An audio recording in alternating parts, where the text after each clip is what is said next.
Hi everyone, welcome to my channel. ఇప్పుడు నేను చూపించిన బ్లాక్ బీడ్స్ అనేవి చాలా ట్రెండింగ్లో ఉన్నాయి కదా, చాలా సింపుల్గా ఉంటాయి. అలానే వెస్ట్రన్ వేర్ మీద చాలా బాగుంటాయి. నేను ఆ బ్లాక్ బీడ్స్ని ఎలా చేశాను అనేది మీకు ఈ వీడియోలో చూపిస్తున్నాను. ఈ చైన్ ఉంది కదా, సో చైన్ని నేను మిడిల్కి కట్ చేసుకున్నాను.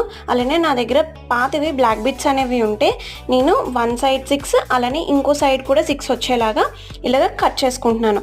మనకి ఎండింగ్స్లో ఇలాగ హోల్స్ అనేవి ఉంటాయి. సో వాటికి అలానే చైన్కి మనం ఇలా కూర్చుకొని వైర్ అనేది తిప్పితే సరిపోతుంది అనమాట. సో ఇది జ్యువెలరీ మేకింగ్ వైర్ అనేది యూజ్ చేస్తున్నాను. ఇక్కడ చిన్న పెండెంట్ అనేది నా దగ్గర ఇది ఉంది, వేరే జ్యువెలరీది ఈ పెండెంట్ అనేది. సో దాన్ని యూజ్ చేసి నేను ఇక్కడ చేస్తున్నాను అనమాట. సో 2 సైడ్స్ ఇలా బ్లాక్ బీడ్స్ అనేవి పెండెంట్కి ఇలా కూర్చుకున్న తర్వాత, అలానే ఇప్పుడు బ్లాక్ బీడ్స్కి అలానే చైన్కి చిన్న హోల్స్ ఉన్నాయి కదా, సో ఈ వైర్ అనేది కూడా చిన్నగా ఉంటుంది, బాగానే గుర్తు చేయొచ్చు.